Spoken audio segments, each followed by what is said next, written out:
the world. Connect with Grandpa, get something special for yourself. And also, congratulations to Kofi Otre Dako and the team at 1957. Yesterday, Rhythms on the Runway 21 was launched, a masquerade, and it was a very, very fantastic event last night. Also, if it's your birthday today, happy birthday. Sad one indeed this morning for my brother, Mr. Moses Mingle, who would lay his wife, Victoria Mingle, to rest this morning. Sad, sad one. We wish the family a deepest of condolences, and also we pray that the good Lord will comfort them and will grant them peace. So we will all converge at the St. Joseph the Work Anglican Church this morning to bid Victoria Nama Mingle farewell, and then also to pray for the repose of her soul. If it's your birthday today, happy birthday to you. I've been joined in studio by Awal Mohammed. He is the Public Relations Officer at the Youth Employment Agency. He is also a member of the NPP's National Communications Team. And joining him is Abbas Nuruddin. He is a member of the NDC's National Communications Team and is also the Ashanti Regional Communications Officer of the NDC. Gentlemen, good morning and welcome. Good morning, Johnny. You are smoking. Yeah, it's Friday. It's Friday. And it's good to go local. It's okay. Awal, how are you doing? I'm fine, thank you. Nice smoke. Thank you. But you wear them alone. I hear you.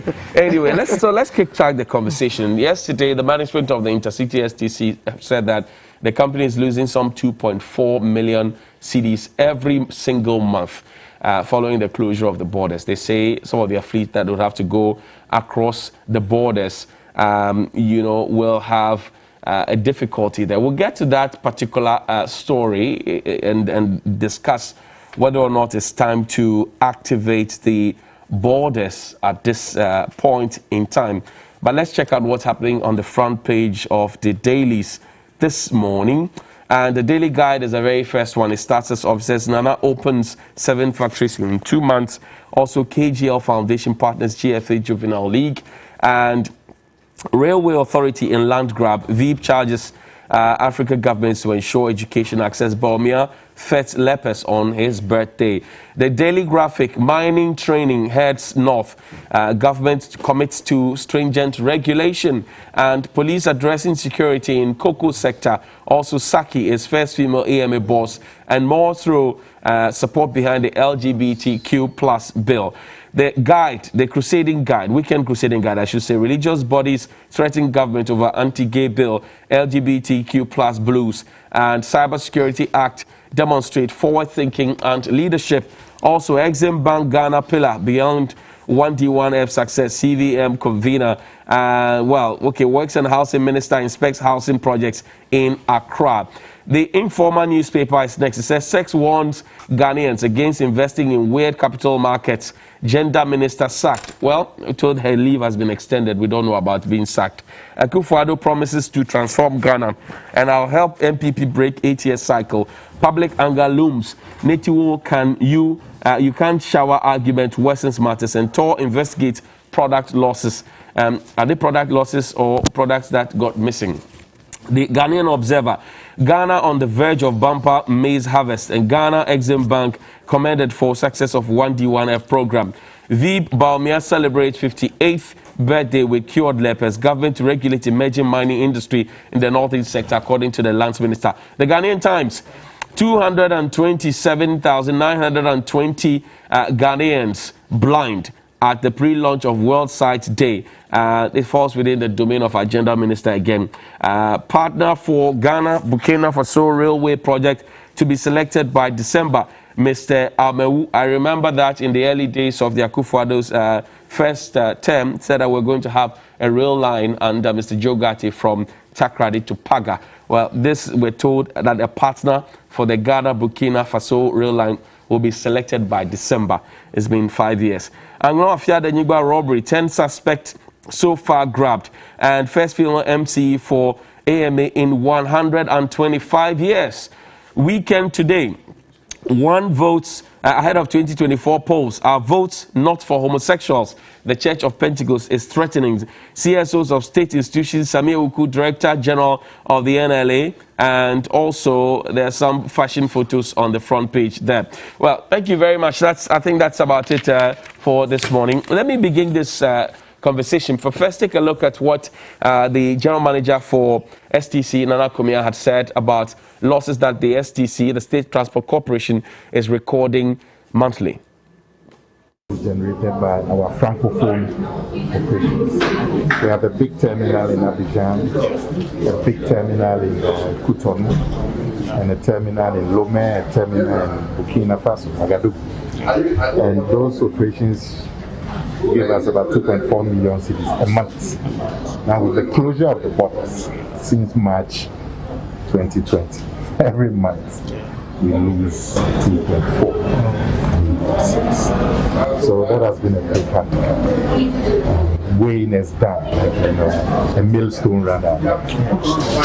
According to the managing director, the company is struggling to pay salaries and keep up with daily expenses. He said the company is working towards increasing its terminals across the country and is hopeful the borders will be opened soon. I agree with the government policy to provide safe, decent transport for Ghanaians. But the other components too, the cost components, are not controlled.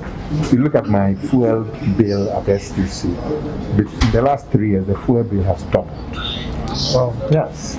So it's a major issue that we should be looking at the current level of fares, especially for the biggest commercial routes.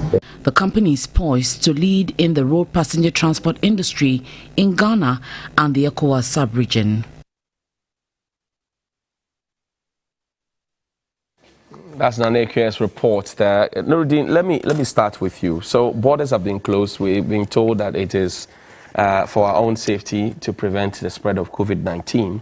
Now, the STC, and I'm sure they are not alone, they're telling us how much they are losing monthly, 2.4 million. That's huge. If you multiply that by 12 months, 240. That's a lot of money. Thank you very much, Johnny. Let me say a warm good morning to your good self and Awam Mohammed and our cherished viewers out there, particularly to the NDC youth organizer for Asante Achim North. He recently had an accident, and also a member, an assembly member for Hwidiam constituency. He's watching. Eric Boateng, Honorable, let me wish him a speedy recovery, and his deputy, Dauda Wellington. Right.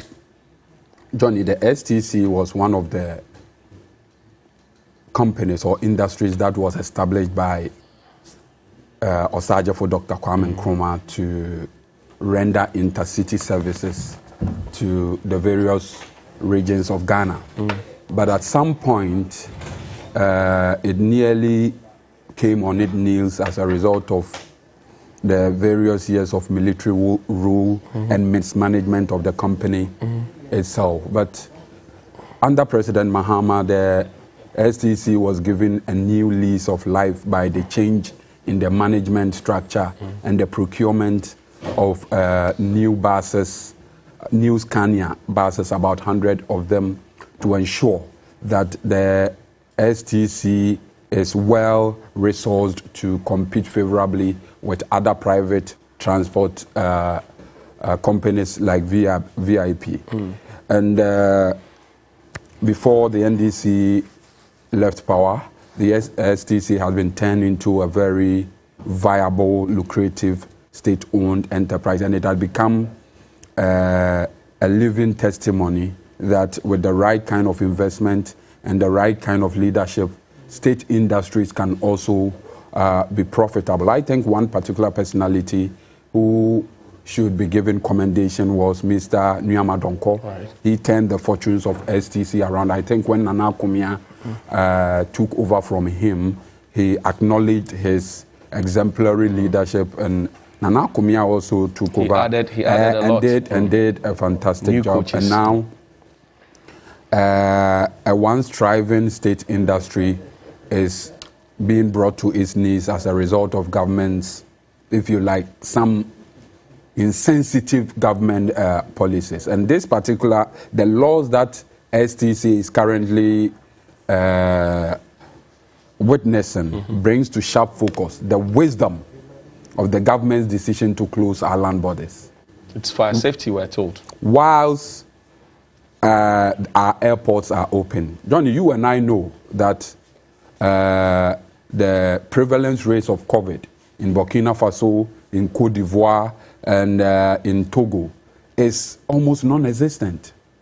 But Ghana has a solid economic connection with some of these countries. A lot of traders in Kumasi and Abossey in other areas get their products from Togo. A lot of people import drinks from La Côte d'Ivoire, Nigeria. A lot of people bring rice and other things. So the closure is not only affecting state institutions, but the private sector as well, especially when the reason for the closure is a bit difficult to comprehend. Europe, America, which is the epicenter of COVID, right. Our airports have not been closed. People from Europe, people from America are able to get in, and as a country, we've been able to put in some measures to get them tested and all of that. Why don't we open our land borders and apply similar safety protocols so that companies like STC that are almost on their knees as a result of this singular government policy will again be resuscitated and be profitable as it used to be. Then again, the government says it's looking at modalities, and once they are okay with it, we'll activate the borders. Then again, it also raises issues as to how the revenues that state institutions, the profits they make, are used. At some point, we were told STC was making a monthly profit of over 2 million Ghana cedis. That is more than 20 billion. If they were allowed to retain like 30-40% of them, they could have fall back on that revenue in these difficult times. But hey, everything goes to government chest, and when the company falls into difficulty, it becomes difficult to run. So we sincerely hope that government will work around the clock to resolve the situation, to find new ways of generating revenue for the STC so that they will not collapse, and some people will make a case for it to be divested. I think one particular model that has given hope to some of us, that Ghanaians, that state enterprises, if well managed, can be profitable, has been the STC. Right. If we allow it to also go, it will become a model example that will be used to divest state enterprises. And I don't think that is a very good example that any of us would be proud of. All right. So this is the man who has been celebrated to having brought in new coaches, giving STC a facelift from where Mr. Donkor left off. And he acknowledged what his predecessor had done, but we also acknowledge what Nana Acumia had done at the STC. Now he's telling us that, look, 2.4 million every month, that's no joke. Why wouldn't we just open the borders? Thank you so much. Good morning to our numerous viewers, and good morning to my brother from Kumasi. And it's been a long time that we have met. Yes, it's true. You will say that why not open the border? But the reasons attributed to the closure of the borders still holds. Because I remember that when we closed all the borders, we said we're using data and science, and national security is also advising on the number of people that enters the country and so on. So it still holds, but the only elixir that I believe will help is when we're able to meet our target of vaccinating 20 million by the end of the year. The moment you do that, when you are even opening, you will be rest assured that indeed they will, at least when they come in, they will not be able to infect. That 20 million figure doesn't look like the target now. Yes, but if you check what Dr. Nsiah Sarri said last week, I remember he gave a litany the doses that will enter in this country by the end of this year. Right. And he gave about 17 million that we anticipate that it will come into this country by the end of the year. So we'll be able to vaccinate a lot more people. So if we are able to get this, it will be able to help us say, now we're safe enough to open the borders. Again, yes, Nyama Donko started something, but if my memory serves me right, he bought 50 fleets in 2016, not 100 as Abbas has said. Okay, so when he took over, already been okay, right. So if you check what Nana Akubia has done, indeed he is to be celebrated because if you check the new terminus that he has added, for instance, the Kumasi terminal, which is very, very viable. Initially, when you are in Kumasi and you are coming to Accra, you will only have to go to where they are. And there are no trotros that run there. So definitely you will not get people going there. Now he moved the thing to Asafo, where you go there almost all the time. You have fleets and you have cars coming to Accra. And if you shuttle between Kumasi and Accra, you know that STC has been working there. Again, I don't know where Abbas got his information from that everything goes to the consolidated fund. That is not how STC is run. I know, how is it run? Yes, I know that they retain because there is some private involvement. So they retain and later pay proceeds to government. You remember somewhere in 2019, they paid $1 million to the consolidated fund as part of the monies that they have gotten. And again, Nana Kumia, in his speech yesterday, acknowledged the fact that government has given them 10 million Ghana cedi to supplement as COVID-19 support. Well, we're losing 2.4 every month. That for me is the focus. Yeah, that is true. Should we keep pumping money and not getting back? They are not running, they were losing that amount of money, but he never said that we are running at a loss. He opened these border shuttles and they are able to work and they are able to post a lot of profit. Now we're losing it because of COVID-19. COVID-19 has taken a toll in on all economies across the world. And if you think of the revenues that you get, one of the reasons why Trump was voted out was when he was thinking about opening up the business without necessarily thinking about the people, the livelihood of people in the country. So what we're doing is that, yes, we're losing this amount of money, but I'm saying that the only solution to this is when we're able to vaccinate a lot more Ghanaians. The airports are open, so we can, for example, test people at the STC terminal before they board and test them from, if you like, say, they're coming from Burkina Faso before they get into our country. Yeah, that can be done, but you and I are witnesses to the fact that people come through the airport and still complain. That when they came, they were not vaccinated, they were not treated well. Some even said that when they came in, they were asked to go and sit in a hotel. Later, they came and there was nothing. A lot of stories, even from the airports. These are kind of middle-class people coming. And they have all these complaints. When you ask the ordinary Ghanaian to be going to Cote d'Ivoire and be coming back and you'll be vaccinated and so on. Yes, it has taken a toll in the livelihoods of people living around the borders because they enter and buy and come. But it's also a matter of public records. I thought the health minister said the virus has come to stay, so we should learn to live with it. That is why I'm saying that if we are learning to live with it, we will have to vaccinate a lot more people so that when you open up your borders for people to come in or go out, it will be easier for you to know that until at least that time we keep losing 2.4 million every month. But there is nothing you can do because sometimes you only have to grin and bear. If you had your own business and you're losing 2.4 million every month, would you be happy? I only look at the livelihood of people in the business because if you check on only profit, you will not be making more sense because a state is not a profit-making venture. We are into social profit. The social profit, the protection of the human resource is also very important, especially when you have a very healthy population. It helps you more than having post a lot of profit. The workers of STC risk not being paid.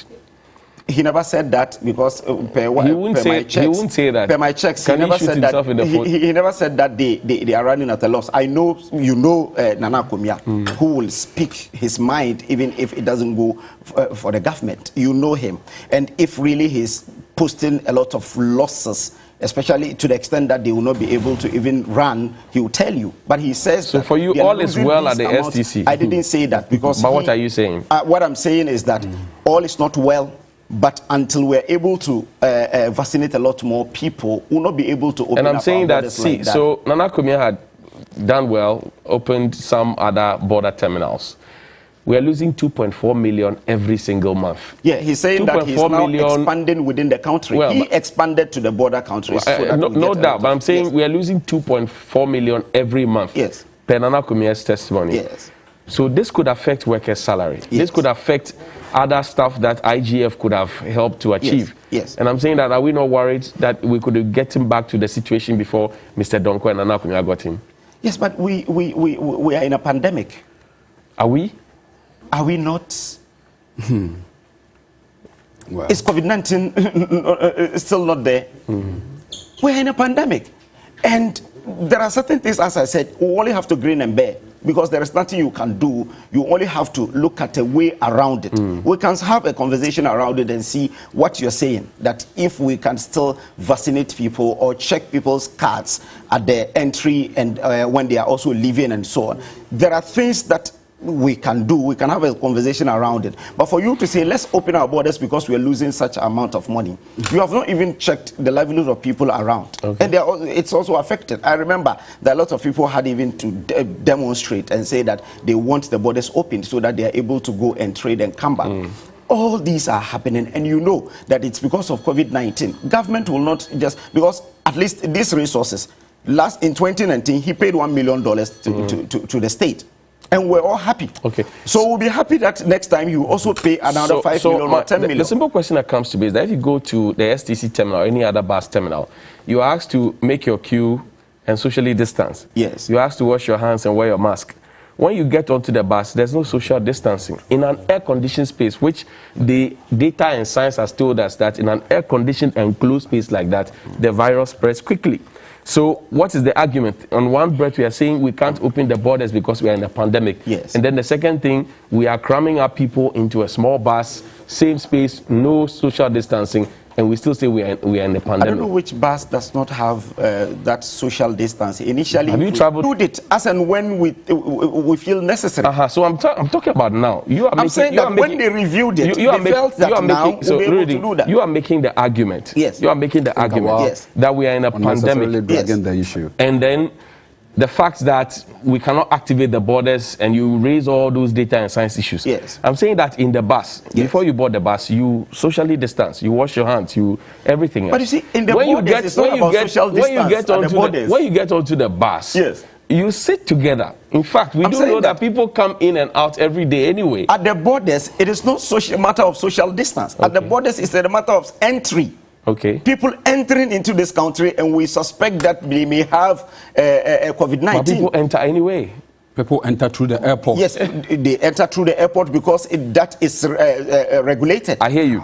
Nuruddin, take a final bite on this. I'll give one minute. Awal started by seeking to refute a point I made that most of the monies SRC, STC acquire as profit is usually paid into the consolidated fund. He saw that was a factually inaccurate statement, but he ended up... No, he didn't say that. He ended up coming... He didn't say that. Please. Johnny, don't misconstrue my words. Okay. What did you say? What you said was that when they push everything to government, they cannot retain anything. And I said that they retain almost everything because they use it to do the administrative work. But when they post profit, they send it. When they post profit, they send it to government. Right, and in 2019, it happened. Okay. But they retain almost everything because I know there is some private involvement. And you cannot just pay everything into the consolidated account. Johnny, what I was talking about was profits, because clearly it's the profits of industries that are sent into the consolidated fund. Administrative costs are meant for the running of industry. Right, so sir. I don't understand what my brother No, Awar, state agencies, I don't understand. I don't understand everything into returns. I don't returns and understand. percentage I don't for understand. administrative I don't. Hold on. State agencies that are profit-making Yes, agencies. that are profit-making, that does not have any private involvement. They pay right? everything and retain a percentage for the administrative purposes. I don't understand why my brother Awal is dragging. But they get allocation, don't they? They get. That's why I'm saying that they push everything there, then they get allocation. You see, whatever they retain, I hear you. whatever they retain is not meant to be kept somewhere to be used in difficult times like this. They are to be used either to pay dividend to private shareholders or as administrative costs. So that I did not see the need for wrap up on that for me. And then he said until COVID goes away, the borders are not going to be open. Then it means we are going to be in serious trouble, because what serious government does when pandemic of this nature, they find a way around it. You go to Europe, you watch football in England, and you realize the stadiums are full. Not everybody in there has been vaccinated. Last year, you told us by 7-8 months' time, almost 80% of the population. October, this month, yeah. Almost 80% of the population would have been vaccinated. As we speak, not even 30-40% have been vaccinated. So if we are going to live with COVID for 10 years without getting more than half of our people vaccinated, it means government is not going to take the critical decisions that will get industry running, so that companies will run at a loss and fold up, so that people's livelihood will be lost. This is not what we vote government for. We vote government to sit on the table and think critically to find solutions to our challenges. And that is what we expect the Akufo-Addo government to do. So the point of interest has been raised here that if, for example, the buses are coming to Aflao, the people stay in the buses or on the bus for 3 hours with themselves. They don't know where they're coming from. They possibly cannot contact trace and all of that. It's obvious you can't wear the mask for 3 hours in that enclosure. 3 hours. Now, people are coming from all over the country, and they are connected to all parts of the country, vaccinated or not. And so the argument is that if you put the protocols in place, then you are able to regulate and run the businesses, because the livelihoods along the borders are being affected adversely. Now, the companies itself, including STC, 2.4 million, it should shake you. Is it not? It does. But I'm saying that what your argument, I don't really know how you're situating it. We live in this country. As we said, there is social distance. Right. We are supposed to observe it. But not on the buses. Government, no, I'm saying that government cannot regulate almost everything that we do in this country. We live in an enclosed country where you can go wherever you want to go. At a point in time, we had even lockdown.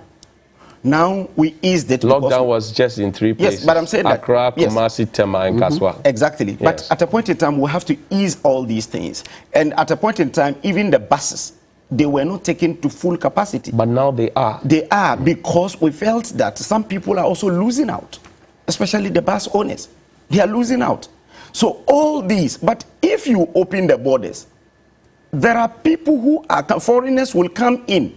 That is what we are afraid of. But there are people whose livelihoods also depend on people coming in and going out. That is true. Just like you're concerned about the bus owners, you should be concerned about them as well. That is true. That's why I'm saying that because we are in a COVID-19 pandemic, we will only have to look at it critically, look at what we'll be able to protect, and the rest will only have to see a way around it. There is nothing government can do to say that let's open the borders because some people are losing out. But what if a lot of people come in and infect our people? They also die. And that's also a challenge to us. I see. Well, you're losing also on taxes, I should say. And let's get on to the next conversation. Yesterday, I had a mail from one of the, or if you like, a group of young people who are NABCO beneficiaries. It says, "Good evening, sir. I trust you are doing very well. Is it possible that you could add your voice to that of trainees' plea for permanent employment on your morning show. I think our story can be replayed as basis to ask government about the way forward for the exiting trainees, since government decision to employ a new set of batch. No official communique from the management as of now. All information circulating are rumors. Trainees are totally confused. Your NABCO trainees who are due to exit the scheme this month are worried government will not keep to its promise to absorb them into permanent work stream. Awa, yes, you made a promise to the people. Yes. 97,373. That's true. Almost 100,000 young people. What is happening? Why are you not retaining them as you promised? When we're giving them the employment opportunities, we never said we will retain everyone. Okay. We said they will be on it for 3 years. You did a lot of interviews with Dr. Anyas when he says they are supposed to go on it for 3 years contract. After the 3 years contract, there will be an exit strategy. As part of the exit strategies, the agencies that will receive the beneficiaries, if they feel that there are vacancies to be filled, then they open it up for them, and they will be the first people to be given the opportunity. I remember that in November 2020, yes, in November 2020, those under GRA went and wrote aptitude tests, and some had been absorbed. Again, I know that some at the MMDAs, around 11,000 of them, also went through some interviews, and they will also be absorbed. It's not everyone that we said they will be absorbed, even from day one. That is why we gave them 3 years contract, and if he is to send his contract to you, you will see that he has to go through for 3 years. We said one is that in this country, at a point in time when we even introduced the NABCO, there was graduate unemployment. It became something that even in 2016, you remember the campaign, throughout the campaign of 2016, even Mahama, when he was campaigning, said that when he is voted to power in 2017, that time he will be able to employ a lot more youth in this country. You remember when we came in, there were some conditionalities with the IMF that you cannot employ within the public sector. And if that is the case, how do we go around it? In going around it to employ the teeming unemployed youth that has a backlog of 5 years without employment, let's have a scheme to hold them on.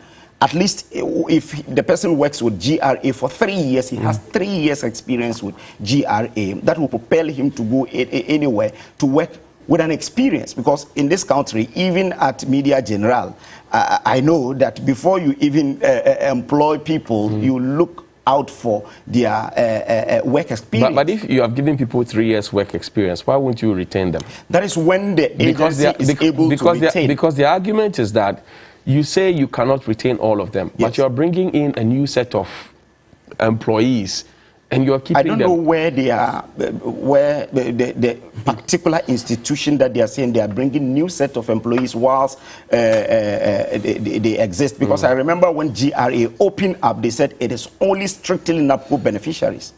Okay. And they wrote aptitude tests. No one came from outside. You can check, you can cross-check from your business desk. And this thing happened in November. They wrote it. So if there is an agency that says that we will not be able to absorb you and regularize you as a staff, but we are able to bring people from outside, you can mention it. I don't remember any of the agencies that had NABCO beneficiaries having people to come from outside to be on. I hear you. So what hope is there for them now? You see, you have been on it for 3 years. You are still on, and there is an exit strategy, as we said. If the agency that you're working on, because the plan and the contract with the agency is that if there is any vacancy, the first opportunity should be given to those who have worked with you for 3 years. And again, when you work for 3 years and acquire all these experiences, I'm sure you should be able to find a way to get yourself engaged in doing something. Because government cannot... Something like what?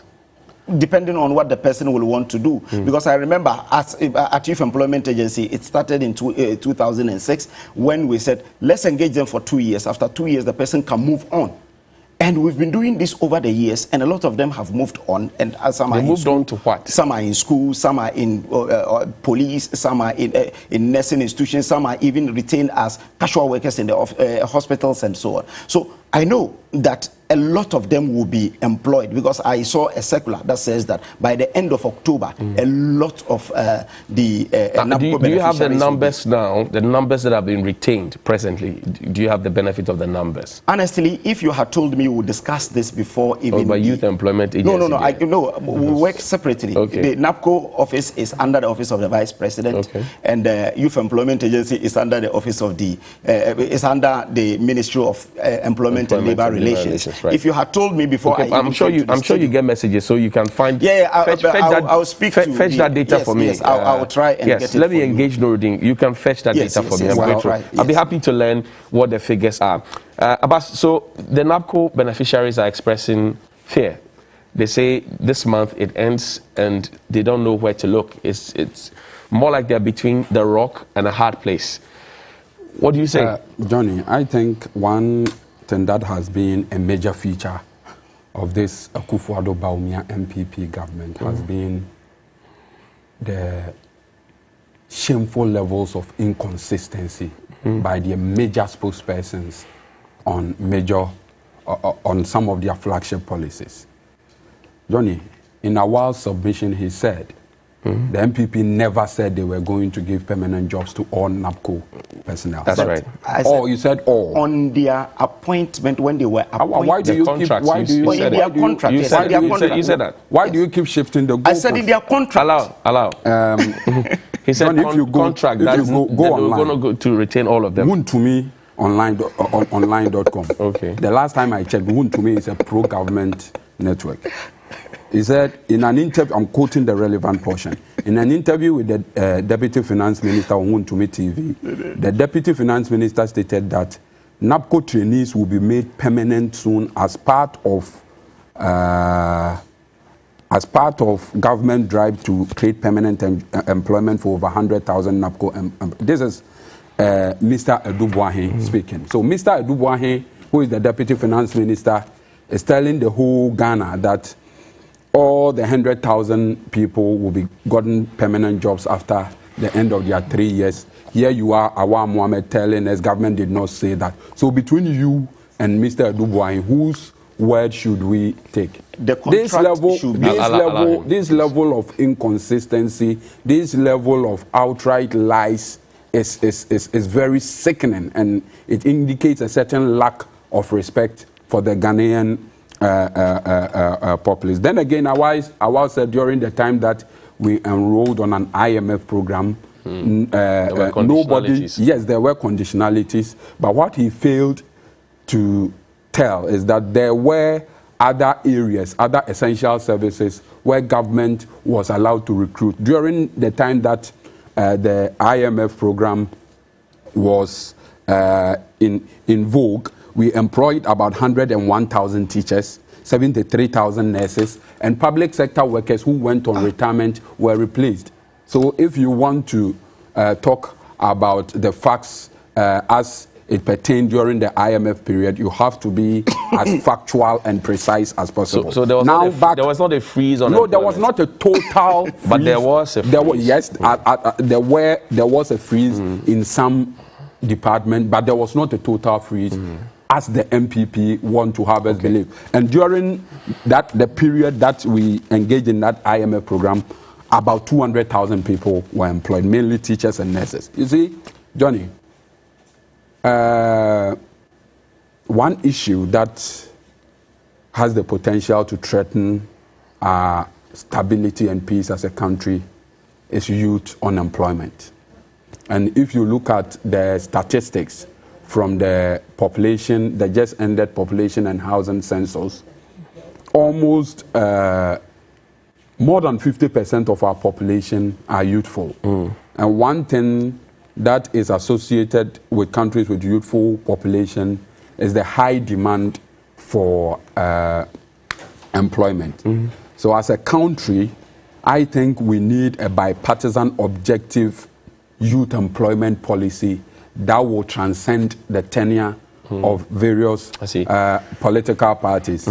Over the years, what we have had in place has been stopgap ad hoc measures, which is not even recognized by the International Labour Organization as employment, because the International Labour Organization defines employment as a form of engagement that is gainful and sustainable. Right. Gainful in the sense that they are paid something substantial to that is proportionate to the kind of work they do, and sustainable because there is that security of tenure. If you are employed, you know you are going to work for the next 30 years, right. Your SNITs and everything will be paid. The MPP brought NAPCO, and the NDC we had JIDA and YEA, and the MPP they have NAPCO, YEA, and we brought JIDA.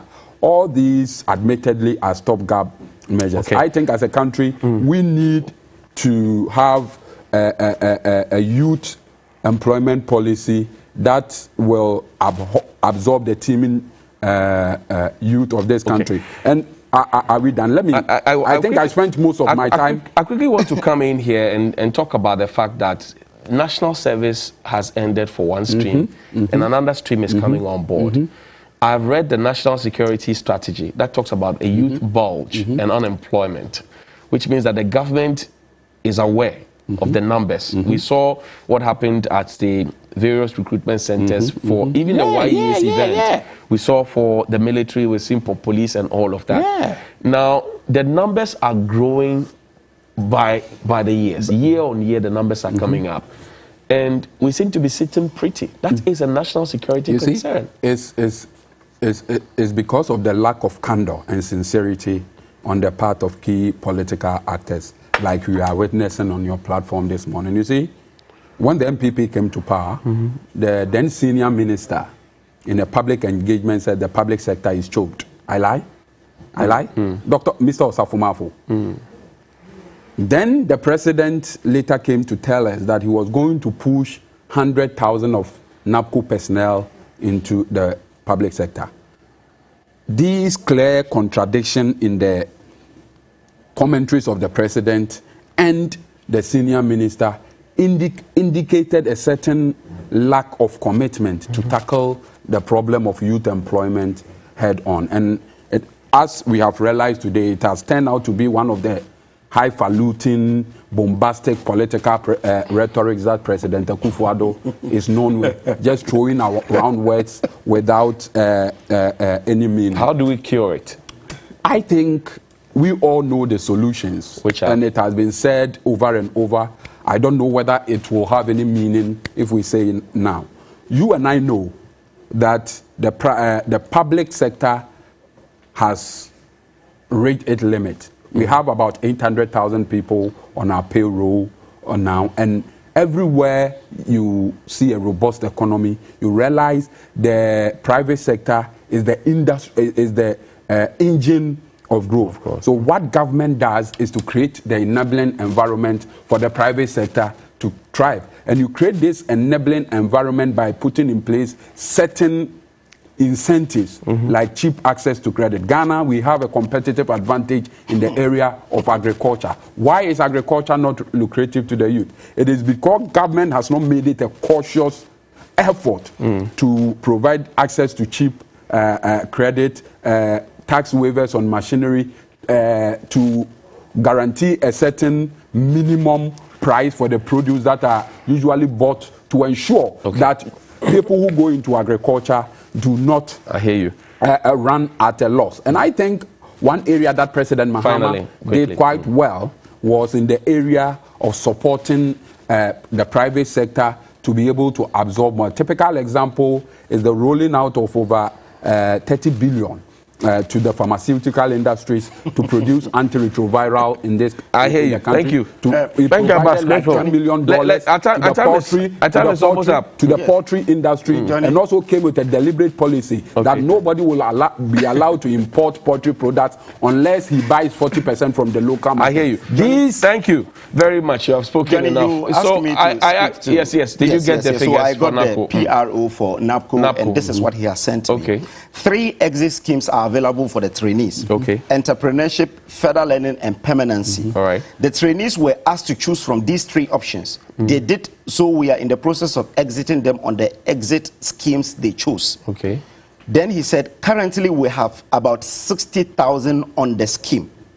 About 38,000 have been exited into permanent jobs. This is Tahiru. 38,000 have been exited into permanent jobs. Permanent jobs. Yes, Okay. this is Tahiru. Did he add the sectors? No, he didn't. But I'm sure maybe when you have him here one day, he will be able to break down and tell you. So it's 38,000. 38,000 that have been Now, absorbed. respond to the question of the youth bulge, national security implications.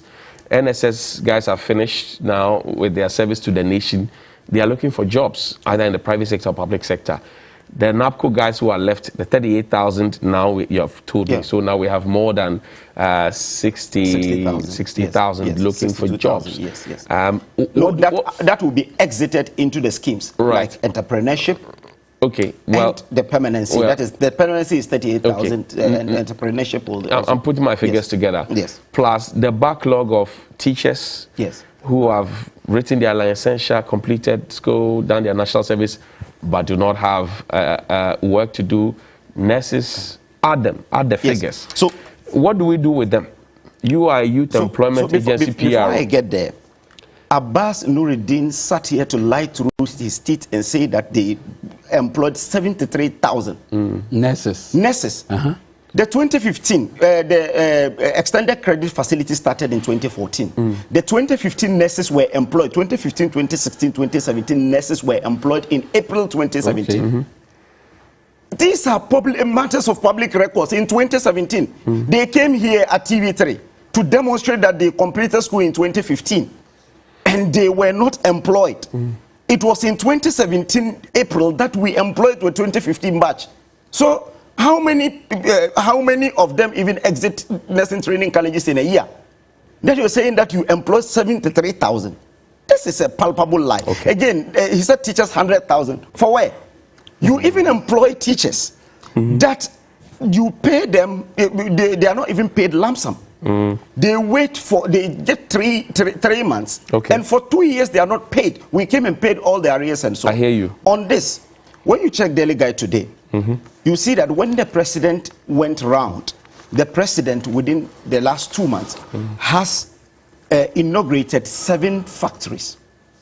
And this is a factory that will absorb a lot of the graduates. The industrialization agenda by the president is where a lot of the Ghanaian youth would get employment opportunities. Again, if you check the they will policy absorb the graduates as what? Factory hands? To work there, depending on their because the 60,000 that you are talking about, or 80,000 that has come out from, there are people from the technical universities, and a lot of them will work in the factories and so on. There are HRs and so on that they work. So at least a lot of them will be absorbed there. Again, if you check the policy rate, under the Mahama, he said the government is supposed to create the enabling environment. This government has really created the enabling environment. That today, the interest rate has come down drastically because under Mahama, the policy rate, the rate at which the government lent to the banks was 25.5. Today, it is 13.5. The average lending rate under Mahama was 30%. Today, the highest lending rate in any bank in this country is 24%. But if you bring the lending rates down and you government goes to borrow from the local people, because they also believe that, the local banks believe that once they give the money to you, there's guarantee. And that if they that is what was happening under Mahama. That was what was happening under Mahama. That's why they were not giving out loans. Go and check. GCB is running a promo. Government is not borrowing from local banks. Government is not borrowing from the domestic market. This is something that has been happening over the years. So government is borrowing from the local banks. But the rate at which government borrows from the local bank has really reduced drastically. To the extent that today they are calling on people to come for loans. I am with Ghana Commercial Bank, and Ghana Commercial Bank is calling on me to come for loan. When you even use the Achimota stretch, you see when you get to the Tesano Police Depot, you see signboards of Ghana Commercial Bank calling on people to come because they are running a promo to December. Do you know, you're talking about entrepreneurship as well, do you know that even after the banking sector cleanup, non-performing loans are still existent? Yes. and in large quantities. Yes, but you see, now I'm saying that. So what did you claim? The lending rate, the highest in this country is 24%. I agree. And the list is 15.5 by Carl Bank. So Media General can expand, can go for loan and expand so that they are able to absorb a lot more youth. And under the one district, one factory, a lot of factories are coming on because government is creating the enabling environment for the private sector to thrive so that they expand, then they are able to absorb a lot more youth. I hear you. Thank you. I'm Alidu Wahidu coming from the Upper West region. I'm a newly qualified teacher. Please, it seems GES has forgotten about the last batch of diploma holders who completed the college in 2020. We are almost finishing completing our national service, but our portal is not yet open for application to be for permanent staff. Meanwhile, our staff, senior staff, said they started theirs in the middle of their national service. This English is dangerous for a teacher. Coming from a teacher. Well, the closure of the land borders is only to force the poor masses to transact business through our airport so that we can be charged for that so-called testing period. Osman Bukri song in Tamale. Good morning, Johnny. I like the way you talk about the sodomy case this morning, but I want to say it's not the member of parliament for the area who paid for the medical bills, but it's rather an NGO called Developing Kids Ghana. I'm told by Christopher that they collaborated to pay that. Food, accommodation, and transportation. Please, if you want details, well, we have details. Christopher shared that with me. But thank you very much for the addendum. And good morning to you, Mr. Brighter Pia of Child Rights International. I know he also has an interest in this particular matter. Good morning, TV3. Okay, I think those supporting or championing LGBTQ activities are strong, hidden members of the LGBTQ group. They are themselves gays or lesbians and bisexuals, etc. Their private lives must be scrutinized from Bloody Efiekuma Zongo in Takrady. Good morning, TV3. Day in, day out, Ghana's problems keep aggravating, and no president seems to have a permanent solution to these. Elite capture by our political parties like NPP and NDC. The youth of this country are getting angry and will get to their neck one day. Efo Afaka Godo from Mafidove in the central Tong Adidome Volta region. The bumper harvest will be the dream of a century. Maize will record a standard average price of 400 Ghana cedis per 100 kg bag in 2022. Fertilizer costing 260 Ghana cedis per 50 kg if available. So production cost has increased and farmers must recoup. The situation looks bleak and cereal storage will hit us like a baseball bat. George in Wa. Good morning, Johnny. STC's problem is mismanagement and not because border has been closed. Border closure is about 15% of its turnover. They have actually engaged more staff as against the number of fleets running, and all these are party faithful. Their overheads are more than their revenues. Simpliciter. And I heard this somewhere too, but we'll get into that detail. Good morning to you. Bella, Ghana is a secular state which does not warrant or us to adopt certain cultures which is against our societal norms as Ghanaians. Young adults exhibit a high level of indiscipline in all because they belong to party A or B, as if the laws are not working. I think it's time for us to use the laws to bring down the high level of indiscipline in the country. Aaron Kokomisa Babako. AU Farouk in Tamale says, seriously, for me, the news from Men's Gold to start paying customers from December to next year, June, is totally a scam and fabrication to give its customers a mirage of hope, but time will tell. Mr. Black, Christian Ball, good morning, team. New day. Kindly ask the ECG to explain the current doomsaw in Osu. It may interest you to know that their call center located at Osu Akwaje most times run on gen set. Interesting times ahead. ECG, the name behind the power in Ghana. Wishing all a fabulous weekend. Good morning, Johnny. Awal Mohammed is one of the reasons why this government is filled with deceit and lies. I weep for the teeming youth. Good morning, TV3. Johnny Hughes and Bella. When I wake up every morning to hear about the sodomizing of these boys, I weep in my heart. As for GES, they are our own enemies. They have nothing to offer teachers but just to bring teachers down and sack them. God will judge them for all teachers unless taking well, that's what you're saying. I've not heard from the teacher unions as well. I'm sure if Mr. Natoma had won an award, the teacher unions would have spoken, just like the GES. Maybe a final one. Says, good morning, Johnny. Please tell Nuruddin to stop hearing, but listen. Likewise, nobody should be heard on NAPCO apart from the CEO himself. He should try to get the contract letter and read and understand. Abdul Zati from there. And this one says, I work with GRA as NAPCO intern at Kumasi. We went for the interview at GRA head office and nothing positive came out of it. None of us NAPCO personnel were employed. We were there in the office and new staff came in while none of the NAPCO personnel were employed. That's what he's saying there. Ambassador Sampiale also sent a message, and I'll share that with you as well. Mamaga Ablajifa Gomashi has also shared some message with us there, and she's one of the proponents asking for the borders to be open. I can't find Ambassador's message. Sorry about that, Ambassador. I'm sorry. But thank you very much. Nuruddin Abbas is saying, you want final words? 30 seconds each. AJ will beat me today. I think there is this document authored by Dr. Insian Sari at the time he was the chief Ghana Health Service, GHS. Director of GHS, and he states all the employments that were made even under NDC. So Awal can refer to that document. My regards to Comrade Wisdom and Comrade Mashoud, all of Asante Achem Agogo in the Ashanti region. I hear you. Yes, your closing thoughts.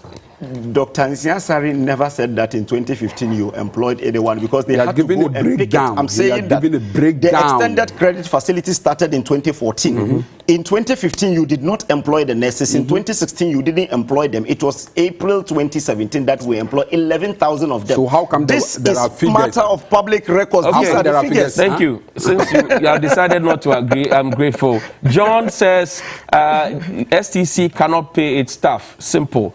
That is what he is saying. The ambassador found your message. Said, using the COVID-19 pandemic as a reason for closing land borders is like closing our sea. What pandemic allows us to have huge state functions? The land borders are not affecting the only STC, and only STC is collapsing the economy of Ghana and killing local communities like those at Agaveji, Salakope, Amutinu, and all the rest. Why don't we simply set up the same health facilities at our inland border entry points as we have done at the airport? Food for thought. But thank you very much for your time this morning. A few birthdays that have come through quickly. Cyril Kofi Agbanu is a senior emergency medical technician at the International Maritime Hospital in Tema, Community 3. Also, a happy birthday to Emma Opong, popularly known as Mama E, Aviation Security Officer at the Ghana Airport Company. And a happy birthday also, well, I'm sure when we come back we can do that. I'll be on Community Connect on 3FM 92.7 at 9 a.m. We're discussing rent wahala. You, your landlord, your landlady, your rent, and matters arising, your agency fees, the agents who roam down with you. We'll be talking about all of them on Community Connect on 3FM 92.7. Thanks to Grand Park Clothing at Dansoman for my outfit. 020-985-5696. Call them now. See you after the break. Thank you.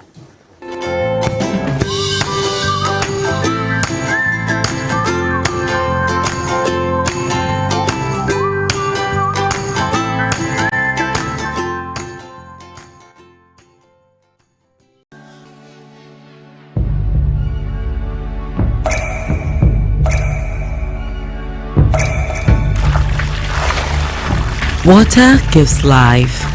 Water is life. Enjoy the pure, refreshing taste of Awake purified drinking water, which comes in a uniquely designed bottle with a lemon green tap. Water is your perfect way to stay hydrated. And remember, for every bottle you buy, an amount will be donated to the National Cardiothoracic Center, Ghana. Awake purified drinking water. One for life. For bulk purchase, contact 0262 351 251. This advertisement has been vetted and approved by the FDA. But if you blue, I saw about sugar crab. Yeah. But your blue house, we are Minty.